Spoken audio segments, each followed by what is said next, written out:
Now I am going to discuss refraction at convex spherical surface.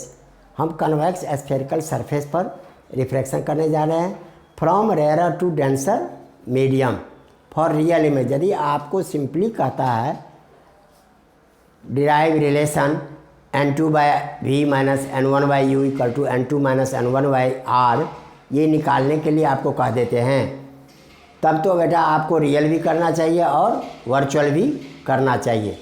लेकिन यदि उन्होंने केवल वर्चुअल कहा है तो वर्चुअल बनाओ, रियल कहा है तो रियल बनाओ, कनकेव स्फेरिकल सरफेस का है तो कनकेव का करो। वैसे सिलेबस में या एनसीईआरटी में केवल यही है, convex spherical surface for real image. लेकिन यहाँ पर यदि आप करना चाहते हो तो आपको 6 केस बनाने पड़ेंगे। सारे एक ही मेथड है, एक समझ गया तो समझ लो सारे समझ में आ गए। मेथड में कोई चेंज नहीं है।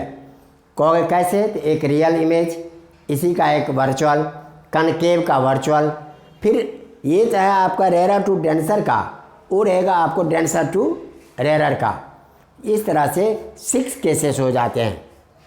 बच्चे को थोड़ा सा नॉलेज आगे करने से, 2-4 लाइन एक्स्ट्रा लिख लेने से 6 केस तैयार हो जाते हैं। तो यहाँ पर आज हम पहला केस करने जा रहे हैं। इसमें देख लो बेटा, इसमें हमने ये कन्वेक्स स्फेरिकल सरफेस बना दिया और इस कन्वेक्स स्फेरिकल सरफेस को हमने ऐसे खींच दिए हैं। ये हमारा डेंसर मीडियम है, डेंसर मीडियम, इसका रिफ्रैक्टिव इंडेक्स हमने n2 लिखा और लाइट इधर से आ रहे हैं रेयर मीडियम, मान लो एयर से आ रहा है रेयर मीडियम, जिसका हमने रिफ्रैक्टिव इंडेक्स n1 लिखा। अब स्फेरिकल मिरर की ये एक स्फेयर का पार्ट है, तो बीच से आप एक पॉइंट पोल कंसीडर किया। अब यहाँ से जैसे आप पोल करते हो, ये आपका प्रिंसिपल एक्सिस हो गया। अब हम पिछले क्लास अभी शुरू में पहले बता रखे हैं कि ये पोल है हमारे पास और ये हैं आपके सी। तो आपके क्वेश्चन जो पूछते हैं, right assumption used in this, right Cartesian sign convention used in this, और तब आपको रहता है n2 by V minus n1 by U equal to n2 minus n1 by V R proof करना रहता है। या इसी को कह देगा find relation between object distance, image distance, radius of curvature and refractive index. कई तरह से क्वेश्चन बनते हैं, लेकिन इसका सबसे पहले आप डायग्राम देखो। डायग्राम मैंने इसलिए यहाँ पर बना रहे हैं, ज़रा ध्यान से देखोगे तो आराम से बन जाएंगे। अब मान लो यहाँ पर एक पॉइंट ऑब्जेक्ट है ओ, ये भी हमारा एजम्पशन था। प्रिंसिपल एक्सिस पर एक हम पॉइंट ऑब्जेक्ट लेते हैं। पॉइंट ऑब्जेक्ट से एक रे तो यही चला, जो सीध में ये रे आपका चला गया। दूसरा रे आपका मान लो यहाँ से आपने इस पर यहाँ गिराया। अब ये रे किधर जाएगा मुझे पता नहीं है, आप नियम के अनुकूल चलना है। अब इस पॉइंट को आप सी से मिला दो, सी से आपने मिला दिया। अब इसी पॉइंट को जब हम आगे बढ़ाते हैं तो ये क्या हो जाएगा, हम बता चुके हैं नॉर्मल। ये क्या हो जाएगा? नॉर्मल। और हम क्या जानते हैं, जब लाइट रेयर से डेंसर में जाते हैं तो नॉर्मल की तरफ बेंड करते हैं। तो नॉर्मल की तरफ बेंड, ये लाइट ऐसे जाना चाहिए तो बेंड कर गया, ऐसे बेंड कर गया। अब ये जो बेंड किया है, इधर से ये रे आ ही रहे थे, दोनों रे यहाँ कट गया, तो ये बन गया आई इमेज। ये आई क्या बन गया हमारा? इमेज। अब ये दोनों रे एक्चुअल इंटरसेक्शन हो रहा है, इसलिए ये इमेज कैसा होगा? रियल।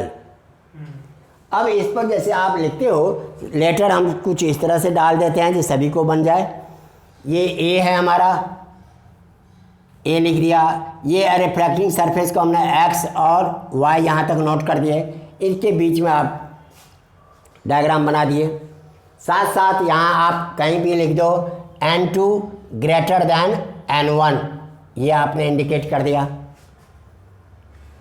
अब इसमें जैसे लेटर दिए, अब आपके सिंपली देखो all distance are measured from pole, तो पोल से बेटा आप इस तरह से ये खींच लेना। यहाँ से देख लो, इसकी डिस्टेंस को हमने u लिखा, ऑब्जेक्ट डिस्टेंस, और यहीं से आप सी के डिस्टेंस लेते हो तो ये हमारा आर हो गया, सी यहाँ तक, सी के सीध में।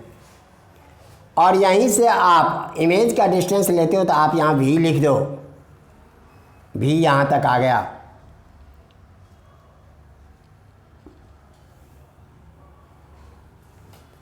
यहाँ तक आपका, ये आपका आई के सीध में ले आए, तो आई के सीध में यहाँ तक ये हमारा वी हो गया। तो आपका यू दिख रहे हैं, आर दिख रहे हैं और वी दिख रहे हैं। ये सारे कार्टेशियन साइन कन्वेंशन हम वैसे ही यूज करते हैं। नेक्स्ट लेटर में और आप डाल दो, इसके हमने एन लिख दिए, और भी पॉइंट के हमें ज़रूरत पड़ेगा। अब आप क्या जानते हो, इंसिडेंट रे और नॉर्मल के बीच के एंगल को क्या कहते हैं, एंगल ऑफ इंसिडेंस कहते हैं।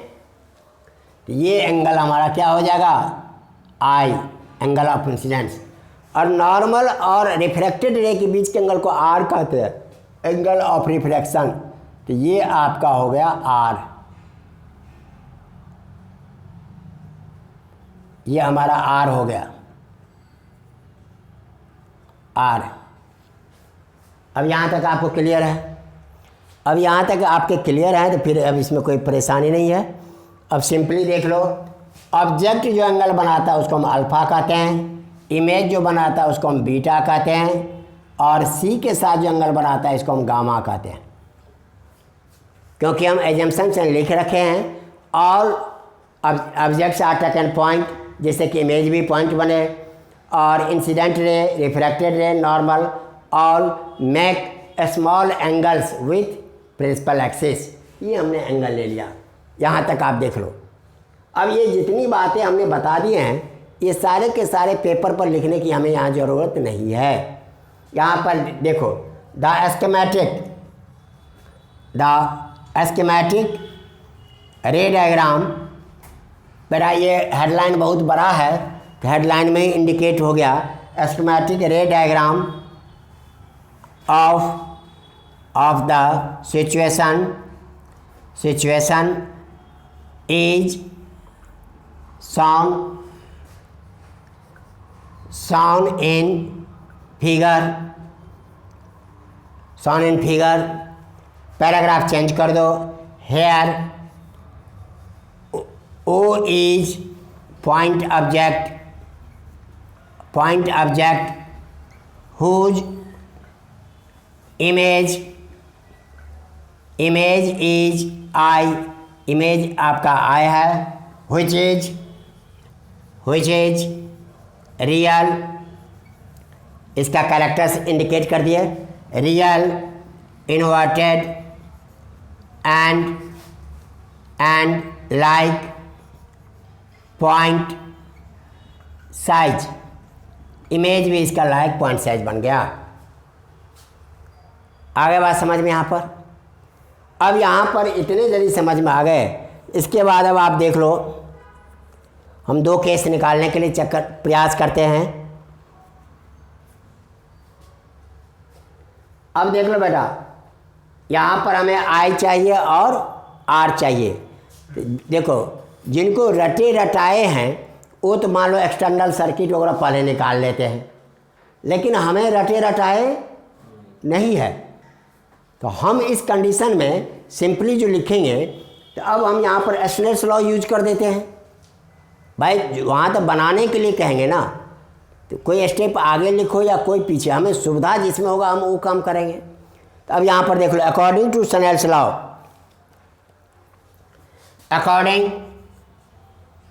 according to Snell's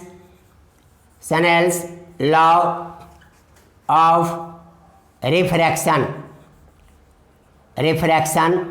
हम जनरली क्या जानते हैं, n equal to sine I upon sine R, यही जानते बेटा। अब नेक्स्ट लाइन में यही लिख देते हैं, फॉर स्मॉल एंगल्स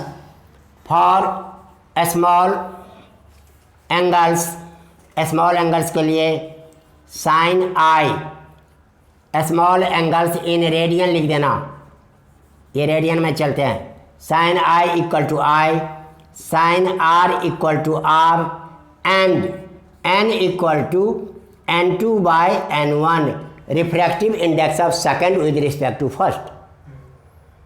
सिंपल हम यहाँ पर लिख लिए। अब यदि ये हम पुट कर देते हैं तो हमें क्या मिल जाएगा result, n2 upon n1 equal to I upon R। Cross multiply कर दो बेटा, n1I इक्वल टू n2R। ये आपका इक्वेशन फर्स्ट हो गया। अब हमें इसमें I निकालना है और R निकालना है। देख लो, हम अपने नियम से चल रहे हैं। अब मुझे अपने आप पता चल जाएगा कि भाई मुझे I चाहिए और R चाहिए। यदि हम पहले इसको निकालते तब तो हम रट के जा रहे हैं नियम के अनुकूल। तो अब इसमें हम I कैसे निकालेंगे, देख लो। यहाँ पर आप जानते हो exterior, when a side of a triangle is produced then exterior angle is sum of opposite interior angle. Opposite interior कहते हैं एक्सटीरियर के बगल वाले एंगल को छोड़ दो, बाकी दो एंगल कहलाएगा अपोजिट इंटीरियर्स। इस कंडीशन में देख लो, एन ट्रायंगल, यहाँ पर एक ऑब्जेक्ट का ले लिए OAC, एक सी के साथ ले लिए। In triangle OAC exterior angle equal to sum of opposite interior angles लिख दिए, बस हो गया। अब इस हिसाब से देखो, ध्यान देना बेटा, OAC ये ट्रायंगल है, हमने CA को आगे बढ़ाया n तक, तो ये एक्सटीरियर हुआ। इसके बगल वाला ये एंगल छोड़ दो तो बाकी ये और ये कहलाएगा हमारा अपोजिट इंटीरियर। तो इस कंडीशन में I इक्वल टू हमारे पास हो गया अल्फ़ा प्लस गामा फर्स्ट। यदि हम बाकी केस भी लिखेंगे तो ये ऐसे ही लिखेंगे, डायग्राम थोड़ा बदल जाएगा। ये सारा का सारा ऐसे लिखना है, हल्का सा एक आध वर्ड की चेंज होगी। अब आप देख लो, इसके बाद देखो एन ट्रायंगल AIC इसी तरह से gamma equal to R plus beta. तो यहाँ लिख सकते हैं sum of interior equal to exterior angle. तो आसान होगा, एक step R plus beta equal to gamma हमने लिख दिया, या गामा इक्वल टू ये लिखते। इससे बेनिफिट ये हो गया कि R निकल गया हमारे पास, gamma minus beta, second equation हो गया। Putting the value of second, इसको थर्ड बना दो, ये फर्स्ट है हमारे पास। Putting the value of I and R in first, तो हमारे पास बन जाएगा बेटा आपके n1 I की जगह पर हमने लिख दिया अल्फ़ा प्लस गामा, और n2 R की जगह पर लिख दिया हमने गामा माइनस बीटा। जब हम स्मॉल एंगल से रेडियन में लिखे हैं, अब कुछ टीचर या कुछ बुक वाले थीटा इक्वल टू L/R लेते हैं, तो भाई वो मेरे थॉट समझ में बच्चे को जल्दी नहीं आते रहते हैं। लेकिन sine theta equal to theta तो हमने लिखा है। अब यहाँ से एक हम परपेंडिकुलर डाल देते हैं। अब इस परपेंडिकुलर का नाम हमने यहाँ पर M डाल दिया। तो फॉर इसमें आपको 2 लाइन एक्स्ट्रा लिखने पड़ेंगे, देखने के लिए आता रहेगा, शॉर्ट कर देना। फॉर यहाँ लिख दे, for small angles alpha equal to tan alpha लिख सकते हैं। अल्फ़ा को जैसे साइन थीटा को थीटा लिखते हैं, तो alpha equal to tan alpha, और इसमें टेन अल्फ़ा क्या हो जाएगा, P/D AM upon MO, AM upon MO। इसी तरह से बीटा इक्वल टू क्या हो जाएगा, अप्रॉक्सीमेटली 10 बीटा ये भी आपका हो गया ए एम अपॉन बीटा, देखो बेटा यहाँ पर है A M upon M I, gamma equal to 10 gamma.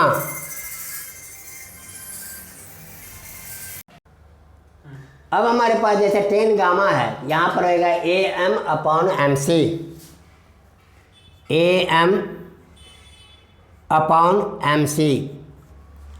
अब इस वैल्यू को बेटा यदि पुट कर देते हैं, पुटिंग इन, यहाँ पर हम लिख दिए बेटा फोर्थ, पुटिंग दीज वैल्यूज। बेटा हमने इसमें एक भी स्टेप जंप नहीं किए हैं, एक एक लाइन समझा रहे हैं जिससे कि आप पूरी लर्न कर लो। वैल्यूज इन फोर्थ में हम पुट करते हैं तो देख लो क्या बन जाएगा हमारे पास। यहाँ पर n1 अल्फ़ा की जगह पर A M upon M O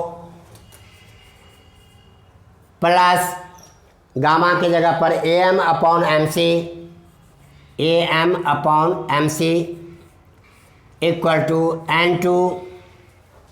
n2 gamma A M upon M C, A M upon M C minus beta की जगह पर ए एम अपॉन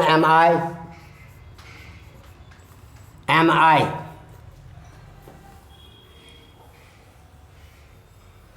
ये हमारे पास आ गया। अब इस तरह से हम क्या देखते हैं, ए एम तो सभी में कॉमन है, समझे ना। यहाँ पर हम एक स्टेट दे देते हैं, फॉर स्मॉल अपर्चर, दोनों काम एक साथ, फॉर स्मॉल अपर्चर। यहाँ पर हम लिखे M O aperture and sign convention भी यहीं लिख देते हैं, sign convention. M O equal to क्या हो जाएगा देख लो, एम ओ हमें पी से मेजर करना है, M O that is P O, ये हो गया that is P O minus U. आपके M C P C that is P C इस साइड है तो आपके हो गए प्लस आर। उसके बाद एम आई इक्वल टू आपने P I that is equal to V. अब इसमें से हम ए एम तो कॉमन ले लेते हैं, n1 into A M common ले लेंगे तो हमारे पास क्या बच जाएगा, 1 by M O plus 1 by M C equal to n2 into A M into 1 by M C minus 1 by M I. अब देखो बेटा इसमें ए एम और ए एम आपका कैंसिल हो गया तो रिजल्ट बच गया n1। एम ओ को हमने क्या लिखा है, minus u, 1 upon minus u plus 1 upon r, n2 1 upon r minus 1 upon v. अब आपके n से मल्टीप्लाई कर दो सबको, n1 by minus u plus n1 by r equal to n2 by r minus n2 by v. अब आपके इसमें v वाले को एक साइड कर लो, n2 by v minus n1 by u, n2 by r minus n1 by are, ये हमारे पास आ गया। अब इसमें से देखो हम नेक्स्ट लाइन में n2 by v minus n1 by u, और इसको जब हम एलसीएम लिख लेंगे तो r n2 minus n1, this is this is required relation, this is required relation, ये आपको पूरा रिलेशन देते हैं। अब इसी में क्वेश्चन कैसे पूछते हैं वो आप नोट कर लिया आप लोग। Any problem? अब देखो बेटा, ये जितना हम बता दिए हैं, अब ये क्वेश्चन डेरिवेशन आपने लर्न करके चले गए। कई सारे बच्चे हैं जो क्वेश्चन ही समझ नहीं पाते हैं, ये डेरिवेशन चले गए करके टेल छूट गया। मान लो ये पाई मार्क्स में दे दिया, टेल में जोड़ दिया। आजकल अप्लाइड फिजिक्स, इसका मतलब क्या है? A part, B part, C part, D part, इस तरह से क्वेश्चंस रहते हैं। अब वो क्वेश्चन किस तरह से रहते हैं तो ज़रा मैं उस क्वेश्चन को गाइड कर देता हूँ। जैसे आ गया बात यहाँ पर समझ में? ये रियल इमेज का था, इसीलिए वर्चुअल इमेज का भी रिलेशन यही है, कनकेव का भी रिलेशन यही है, रिलेशन सेम है। जैसे मिरर फार्मूला हर एक में सेम होता है, लेंस फार्मूला हर एक में सेम होता है। अब इनको क्वेश्चन कैसे पूछेंगे तो ज़रा मैं इधर से आपको रब करता हूँ, नोट कर लिया आप लोग, तो मैं इधर से रब करता हूँ, क्वेश्चन अब नोट करके दिखाते हैं, या असाइनमेंट के रूप में समझो, या क्वेश्चन कैसे पूछते हैं।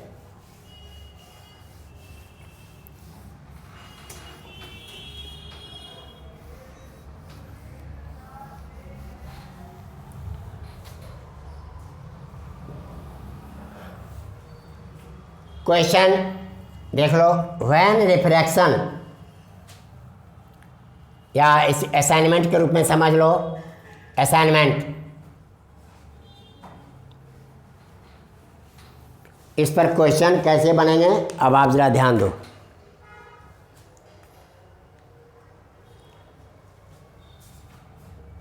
When refraction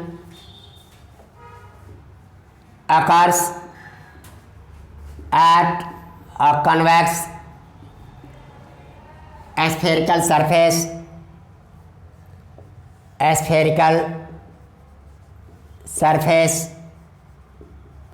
when refraction occurs at convex spherical surface from rarer to denser medium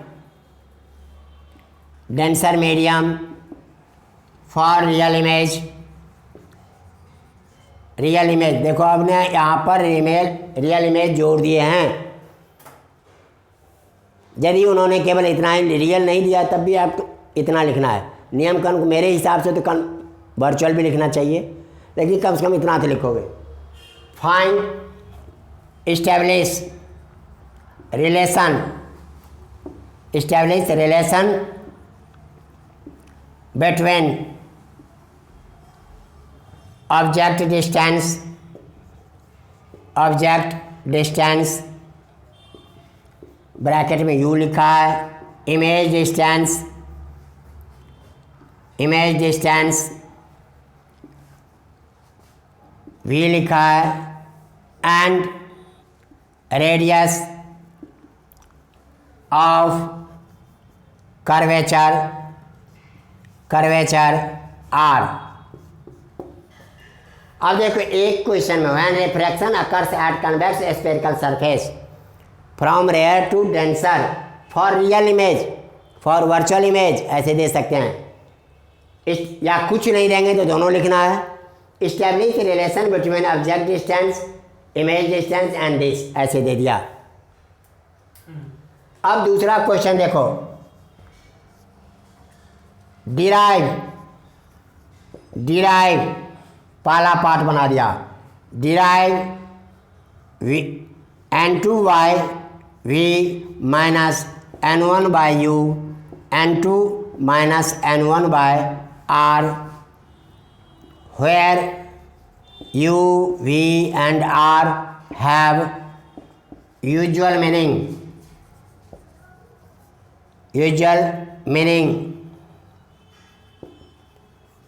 Derive this where usual meaning and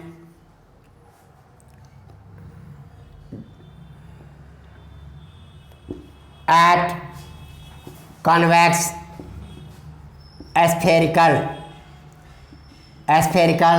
surface। अब देखो बेटा, कन्वेक्स स्फेरिकल सरफेस लिख दिए हमने, लेकिन वायदे हुए लिख देता स्फेरिकल सरफेस, तो कनकेव भी होता है कन्वेक्स भी होता है, तो बहुत लंबा क्वेश्चन हो गया। कन्वेक्स का रियल वर्चुअल करो, फिर कनकेव का करो, तो 3 क्वेश्चन मिला के 1 क्वेश्चन हो गए। लेकिन उन्होंने ये टुकड़ा दिया है at convex spherical surface for real image, real नहीं देगा तब भी आप लिख सकते हो गए। यहाँ पर बी पार्ट में राइट एजम्पशन, न्यूमेरिकल नहीं दे के आपको दे देगा assumption used in this derivation, इस डेरिवेशन में आपने कौन सा एजम्पशन यूज किए ये लिखो। से राइट कार्टेशियन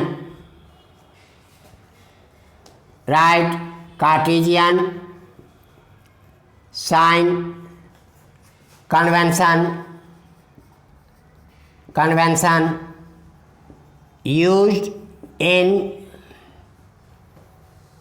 इट, आप इसमें कौन सा कार्टेशियन साइन कन्वेंशन यूज किए वो लिखो। 2 क्वेश्चन बन गए। अब इसी में यदि हम एक और क्वेश्चन यहाँ टेल जोड़ देते हैं, उसी 3rd क्वेश्चन बना दे। Right a relation between U V and R, या वहाँ नाम लिख देगा ऑब्जेक्ट डिस्टेंस, इमेज डिस्टेंस और radius of curvature for refraction at convex spherical surface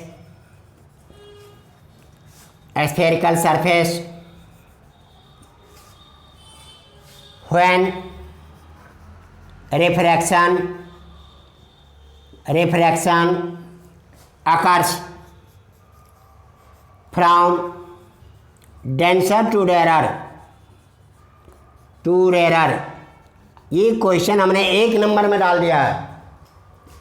right a relation between U V R for refraction at convex spherical surface from when refraction occurs from denser. यहाँ आपने क्या सीखा, rare to denser. अब यहाँ पर इसका answer mostly बच्चे 1 number का क्वेश्चन है गलती करके आ जाते हैं। कुछ नहीं करना है, ये लेटर चेंज कर दो, आपके क्या हो जाएगा आंसर N2/V है, यहाँ लिख देना N1/V minus N2/U equal to N1 minus N2/R। ये इसके आंसर हो गए 1 नंबर का। आ गए यहाँ तक, जैसे इसके क्वेश्चन दे दिए आपके टुकड़े में राइट एजम्पशन के बाद। अब इसी पर बेटा एक छोटा सा न्यूमेरिकल कभी दे देते हैं। आए बात समझ में? तो इस तरह से इस क्वेश्चन को आप एक्सप्लेन कर सकते हो। अब ये पूरा वीडियो देखो, हमने इस क्वेश्चन को इस क्वेश्चन का एक भी पार्ट मिस नहीं किए हैं, और ये सारे पार्ट करके चलोगे तो आप अनुभव करोगे कि मैंने 5 नंबर का एक क्वेश्चन तैयार कर लिया। ऑप्टिक्स से ये 5 नंबर का एक रहता है, कभी लेंस मेकर फार्मूला सारे बच्चे रट के जाते हैं, लेकिन भाई यहाँ 4-5 क्वेश्चन है 5 मार्क्स में, एक ये आ जाते हैं। कभी लेंस फार्मूला दे दिया 3 नंबर में, उसी में नीचे न्यूमेरिकल जोड़ के 5 बना देगा। उसके बाद लेंस मेकर फार्मूला दे सकते हैं। आगे चल के कंपाउंड माइक्रोस्कोप और टेलीस्कोप, इसका वर्किंग थ्योरी नहीं देके मैग्नीफिकेशन दे देते हैं, न्यूमेरिकल दे देते हैं। ये इनके 4-5 क्वेश्चन है जो 5 मार्क्स में रहते हैं। तो बेटा 5 मार्क्स 3 क्वेश्चन है, तो एक तो ऑप्टिक्स से रहते हैं, तो ये तो आप कंसीडर करके चलोगे। यदि बाय द वे इन्होंने 5 में नहीं दिया तो 3 में तो देना है ही। यहाँ से कम 2-3 क्वेश्चन आपके बन जाते हैं। इस तरह से पूरा देखो, और वीडियो आपके पसंद आए तो लाइक शेयर करो बेटा। आपके लाइक करने से हमें सपोर्ट मिलता, करेजमेंट मिलता है। शेयर करोगे तो प्रमोशन, सब्सक्राइब करोगे तो सपोर्ट समझो मिल जाते हैं। इस तरह से हमें मिल जाते हैं, और आप इसको ज़रूर दबाना। Thank you.